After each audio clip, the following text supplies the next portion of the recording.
Hello बच्चों, मैं हूं आशीष और आज के इस क्लास में देखेंगे क्लास 11th का 9th चैप्टर अनुक्रम तथा श्रेणी। तो चलिए बिना देरी के वीडियो को स्टार्ट करते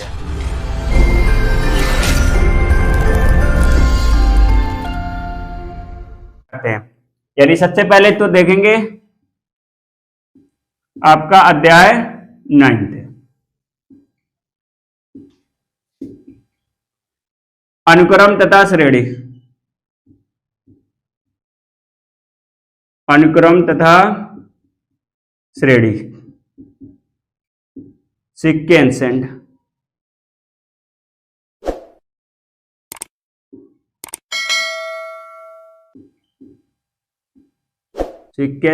सीरीज। Sequence and series. अब सबसे पहले देखेंगे अपने लोग अनुक्रम की डेफिनेशन देखें, यानी अनुक्रम की परिभाषा।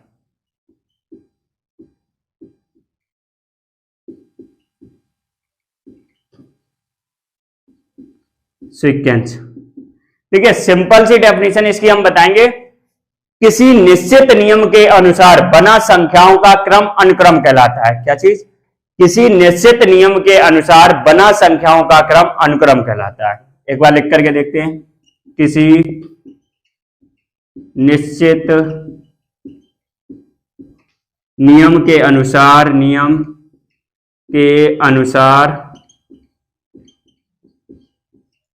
बना संख्याओं का क्रम, बना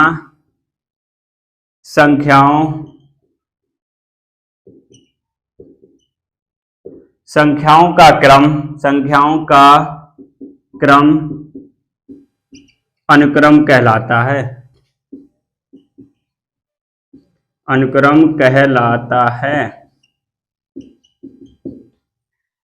कहलाता है। यानी कि सिंपल सी डेफिनेशन क्या हो जाए? किसी निश्चित नियम के अनुसार बना संख्याओं का क्रम अनुक्रम कहलाता है। अब देखिए जैसे करके देखते हैं।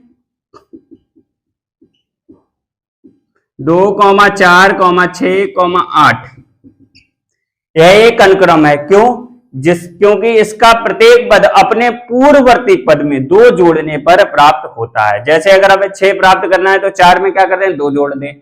अगर हमें 4 प्राप्त करना है तो 2 में क्या जोड़ दें? 2 जोड़ दें। तो कैसा आ जाएगा? एक अनुक्रम। यह एक अनुक्रम है। ठीक है। इसी प्रकार से अगर हम दूसरा देखें, अगर देखें 1, 3, 5, 7 ऐसे करके चलता चला जाएगा। यह भी क्या है? एक अनुक्रम है। Simple same. इसमें भी 1 में अगर हम 2 जोड़ेंगे 3 आ जाएगा, 3 में 2 जोड़ेंगे 5 आ जाएगा, 5 में 2 जोड़ेंगे 7 आ जाएगा। तो यह भी क्या हो जाएगा? यह भी एक अनुक्रम है। यह क्या है? यह एक अनुक्रम है। अब जैसे करके अगर हम तीसरा देखें, 2, 5, 8, 11 मान लीजिए ये। अब यह एक अनुक्रम है। अब बताइए, यह अनुक्रम नहीं है क्योंकि 2 में अगर हम 3 जोड़ेंगे कितना आ जाएगा? 5 आ जाएगा। 5 में 3 जोड़ेंगे 8 आ जाएगा। 8 में 3 जोड़ेंगे 11 आ जाएगा। बिल्कुल, यह भी एक अनुक्रम है। यह भी एक अनुक्रम है। यह क्या हो जाएगा? यह भी एक अनुक्रम हो जाएगा। अब जैसे करके देखो, अगर हम तीसरा चौथा देखें, 1, फिर इसके बाद में 1 देखें, इसके बाद में अगर हम देखें 1, 4, 16, 64 अगर हम इसको देखें, यह भी क्या है? एक अनुक्रम है। क्यों? देखो ये क्या हो जाएगा? यह एक अनुक्रम है। सिंपल है। देखो कैसे है? इसका निश्चित क्रम है 1 का वर्ग, 2 का वर्ग, 4 का वर्ग, 8 का वर्ग। यानी अगर हम इसको डिवाइड करें प्रत्येक 4 गुना है। यानी फिर किसका आ जाएगा? 1 का वर्ग, 2 का, 4 का, फिर आ जाएगा कितना? 16 का वर्ग। यानी 4 दूनी 8, 2 दूनी 4, दूनी 8, दूनी 16 ऐसे करके 16 का वर्ग आ जाएगा। यह भी क्या है? यह भी एक अनुक्रम है। यह भी एक अनुक्रम है। इसी प्रकार से अगर हम अगला देखें,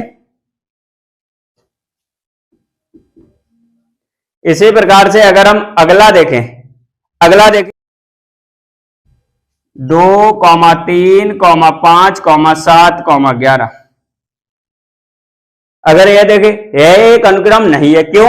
देखो 2 में 1 जोड़ा 3 आ गया, 3 में 2 जोड़ा फिर 5 आ गया, 5 में 2 जोड़ा, पहले 1 जोड़ रहा है तब 3 आ रहा है, फिर 3 में 2 जोड़ रहे तब 5 आ रहा, 5 में 2 जोड़ रहे तब 7 आ रहा, 7 में 4 जोड़ रहे, मतलब एक निश्चित क्रम नहीं है। तो क्या हो जाएगा, यह एक अनुक्रम, यह एक अनुक्रम नहीं है। सिंपल सी डेफिनेशन आपकी हो जाएगी, यानी एक निश्चित क्रम मिल जाए, कैसा निश्चित क्रम मिल जाए, किसी निश्चित नियम के अनुसार बना संख्याओं का क्रम अनुक्रम कहलाता है। जैसे मेरा पहला भी हो गया, दूसरा भी अनुक्रम है, तीसरा भी है, चौथा भी है, लेकिन पांचवा नहीं है। इसको आप उतार लीजिए फिर अच्छे से, फिर आगे डेफिनेशन देखते हैं अगली सीरीज की। अब देखिए अगली डेफिनेशन देखते हैं सीरीज की, यानी श्रेणी की।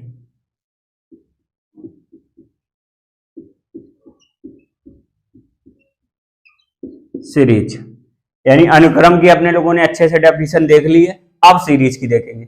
सीरीज की सिंपल सी डेफिनेशन क्या हो जाएगी, अनुक्रम के पदों में धन अथवा ऋण चिन्हों के द्वारा परस्पर संबंध कर देने पर प्राप्त क्रम एक श्रेणी कहलाता है।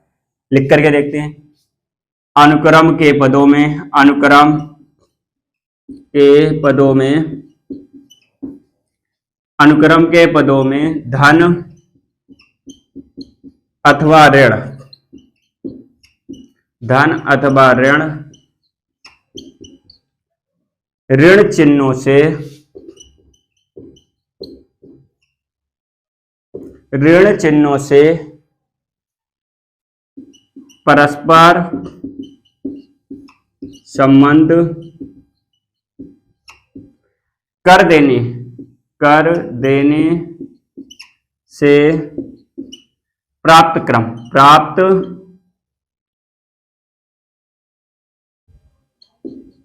प्राप्त क्रम एक श्रेणी कहलाती है, एक श्रेणी कहलाती है। क्या हो जाएगा, अनुक्रम के पदों में धन अथवा ऋण चिन्हों के द्वारा परस्पर संबंध कर देने पर प्राप्त क्रम एक श्रेणी कहलाती है। जैसे करके अगर हम देखें, जितने भी दिए थे क्या हो जाएगा, 2, 2 + 4 + 6 + 8 ऐसे करके चलते चला है, ये क्या हो जाएगी एक श्रेणी, क्या हो जाएगा एक श्रेणी।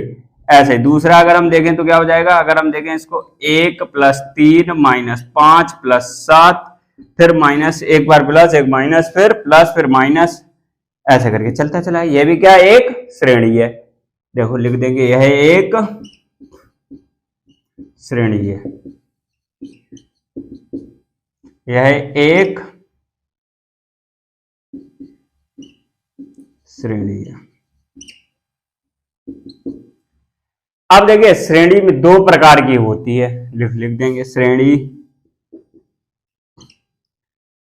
श्रेणी दो प्रकार, ऐसे करके लिखेंगे। श्रेणी परिमित तथा अपरिमित होती है, श्रेणी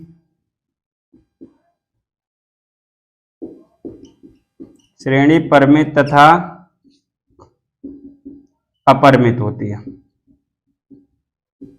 अपरिमित होती है।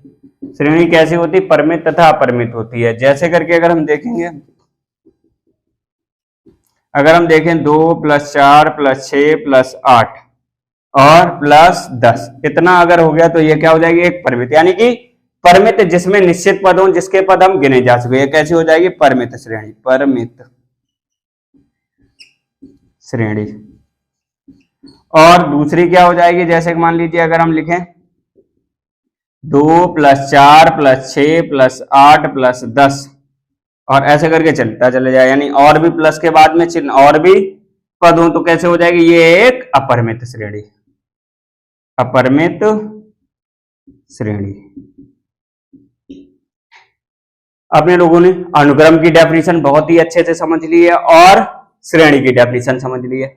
अब देखिए श्रेणी तीन प्रकार की होती हैं, इसके बाद इधर कर देते हैं, श्रेणी तीन प्रकार की होती हैं।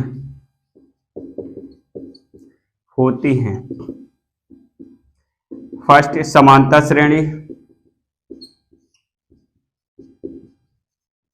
दूसरी गुणोत्तर श्रेणी,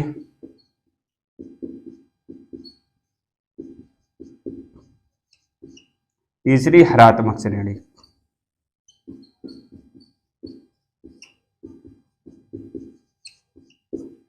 हरात्मक श्रेणी। तो आज के लिए इतने ही रखते हैं, इसके बाद अपने लोग कल करेंगे। कल अपने लोग प्रश्नावली 9A करेंगे, यानी इसी को आज अपने लोगों ने अनुक्रम अच्छे से समझा और श्रेणी अच्छे से समझे, इसी पर आधारित कल क्वेश्चन करेंगे। तो बने रहिए, मिलते हैं कल एक नई वीडियो में।